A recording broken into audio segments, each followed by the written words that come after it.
नमस्कार मेरी YouTube family हमशिका quotes में आप लोगों का स्वागत है। कहानी अच्छी लगे तो लाइक कमेंट शेयर कीजिएगा और चैनल पर नहीं हो तो चैनल को सब्सक्राइब कीजिएगा। आइए सुनते हैं फिर से एक नई कहानी। अरे मुन्ना देख तो, रसोई में से आज तो बहुत ही अच्छी खुशबू आ रही है। कहीं बड़की बहू हलवा तो नहीं बना रही है? मैं नहीं जाऊँगा अम्मा, कल ही ताई जी ने बहुत डांट लगाई थी जब मैं ताऊ जी के कहने पर चाय का जूठा बर्तन रखने किचन में गया था। उन्हें बिल्कुल भी पसंद नहीं है कि कोई उनके रसोई में आए। अरे तू डरता क्यों है? जाकर कह देना कि थोड़ा सा हलवा अम्मा को भी दे दो, बहुत इच्छा हो रही है हलवा खाने की। और वैसे भी मैं सास हूँ तेरी ताई जी की। कुछ भी कहो अम्मा, मैं तो नहीं जाऊँगा। आपको हलवा खाने की इच्छा हो रही है तो दोपहर को माँ जब घर पर आएगी तब आपके लिए बनवा दूंगा। अरे इच्छा तो अभी हो रही है और तो दोपहर को बनवाएगा? अपनी दादी की बिल्कुल बात नहीं मानता। इतना कहकर अम्मा उदास होकर दूसरी तरफ मुंह करके लेट गई। अम्मा को उदास देख करके 10 वर्षीय वीर का मन नहीं लगा। आखिरकार हिम्मत करके अपने ताई जी की रसोई की तरफ चल दिया। उसे दरवाजे पर खड़ा देख करके उसकी ताई जी ने उसे घूर कर देखा। क्यों आया यहाँ पर? क्या चाहिए तुझे? ताई जी वो अपनी ताई जी को यूं घूरता देखकर एक बार तो वीर की जुबान भी हलक में ही अटक गई। पर अम्मा को उदास चेहरा ध्यान में आते ही फिर हिम्मत उठाकर बोला, ताई जी वो अम्मा को हलवा खाने की बहुत इच्छा हो रही थी। अगर आपने बनाया है तो थोड़ा सा दे दो, वो थोड़े से हलवे से ही खुश हो जाएगी। कोई हलवा नहीं बनाए यहाँ पर? तुझे शर्म नहीं आती? कल इतना डांटा था फिर भी चला आया मुंह उठाकर। अरे वो तेरी अम्मा, उनके हाथ पैर कब्र में चले और हलवा खाने की इच्छा हो रही है। जाकर कह दे कुछ नहीं है मेरे पास। इतनी ही इच्छा हो रही है तो अपनी छोटी बहू से बनवा कर खाओ। चलो भागो यहाँ से। वीर चुपचाप अपना समूह लेकर के आ गया। पर बड़ी बहू इतनी जोर से चिल्लाई थी कि अम्मा के कानों में उसके चिल्लाने की आवाज साफ दिखाई दे गई थी।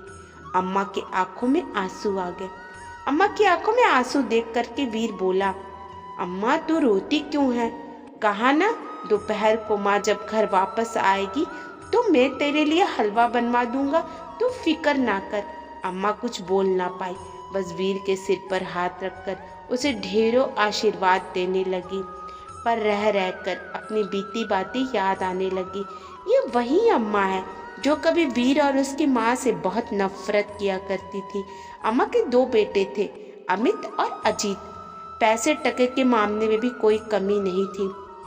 अमित का विवाह जहां मधु के साथ हुआ था, वहीं अजीत ने अम्मा की मर्जी के खिलाफ जाकर रीना से प्रेम विवाह किया था। बस यही बात अम्मा को खटक गई थी। उन्होंने जहां मधु को सिर आंखों पर बिठाया, वहीं रीना को कभी भी अपनाया नहीं। मधु के दोनों बच्चों को अम्मा सिर आंखों पर बिठाए रखती थी, वहीं वीर के सिर पर कभी भी प्यार से हाथ नहीं रखा। जब वीर 5 साल का था तो एक एक्सीडेंट में अजीत की मृत्यु हो गई। उसके बाद तो अम्मा जी ने रीना को परेशान करने में कोई कमी नहीं छोड़ी। अम्मा जी और मधु ने मिलकर रीना को नौकरानी ही बनाकर रख दिया। आखिर थक हार कर रीना ने अपने स्वाभिमान के लिए एक स्कूल में नौकरी कर ली, जिस पर भी मधु और अम्मा ने काफ़ी बखेड़ा खड़ा कर दिया। पर इस बार रीना झुकने को तैयार नहीं हुई और ना ही उसने घर छोड़ दिया। जब जग हंसाई हुई तो रीना और वीर को घर वापस तो ले आए, पर घर के पिछले हिस्से में 2 कमरे दे दिए रहने के लिए। फिर भी अम्मा और मधु के स्वभाव में कुछ खास फर्क नहीं पड़ा। आए दिन वो रीना को परेशान करने की कोई न कोई तरीके जरूर ढूंढती रहती। पर कहते हैं ना कि वक्त की गति न्यारी होती है। आप अपने कर्मों का फल इसी धरती पर हासिल करते हैं। एक दिन सीढ़ियों से उतरते समय अम्मा का पैर फिसल कर गिर गया और वो वहाँ गिर गए। इसके बाद तो अम्मा आज तक पूरी तरह से खड़ी ना हो पाई। आज भी लाठी टेक कर ही चलती हैं। 2 दिन तो जैसे तैसे मधु ने सेवा चाकरी की, पर 2 दिन बाद ही अम्मा जी को रीना के पास यह कहकर छुड़वा दिया कि वो भी इस घर की बहू है। अम्मा के लिए भी उसके कुछ फर्ज हैं। साथ ही थोड़ा बहुत खर्चा देकर अपने फर्ज से इतिश्री कर ली। तब से अम्मा रीना और वीर के पास ही हैं। जिन पोते पोतियों को इतना लाड़ लड़ाया वो भी अम्मा से मिलने नहीं आते, और जिससे हमेशा गुस्सा रहे आज वही बुरे वक्त में उनके साथ खड़े हुए हैं। आज अम्मा को बहुत पछतावा होता है, लेकिन अब कर भी क्या सकते हैं। बस इतना ज़रूर है कि आज अपनी छोटी बहू और अपने पोते के लिए दिल से दुआ जरूर निकलती है। पर अब अम्मा को पूरा विश्वास हो चुका था कि उनके मरने के बाद रीना और वीर को प्रॉपर्टी में हिस्सा नहीं दिया जाएगा, इसलिए वे ठान चुकी थी कि मरने के पहले ही दोनों को उनका हिस्सा दिलवा दिया जाएगा। और इसके लिए उन्होंने अपने बड़े बेटे अमित से बात की और वे बंटवारा जल्द से जल्द चाहती थी। उस समय तो अमित ने कुछ नहीं कहा, लेकिन जब घर जाकर उसने अपनी पत्नी से बात की तो उसकी पत्नी की चीखने चिल्लाने की आवाज़ें बाहर तक सुनाई दे रही थी। पर अब अम्मा अपना मन गाढ़ा कर चुकी थी।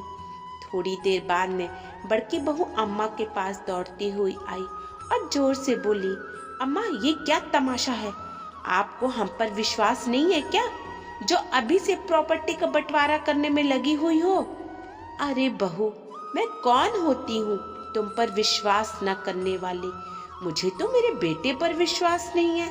वो मेरे मरने के बाद मेरे छोटे बेटे का हिस्सा उसकी पत्नी और बेटी को देगा। तेरे लिए तो मैंने कुछ कहा ही नहीं। अरे तो आपका बड़ा बेटा मेरा पति भी है, उसके लिए क्या मैं ना बोलूँगी? अच्छा, पर मैं भी तो तेरे उसी पति की अम्मा हूँ जिसकी सेवा चाकरी तुझसे ना हुई। तूने ही तो मुझे छोटी बहू के पास भेजा था, ये कहकर कि वो भी तो बहू है, उसे भी अपनी सास की सेवा करनी चाहिए।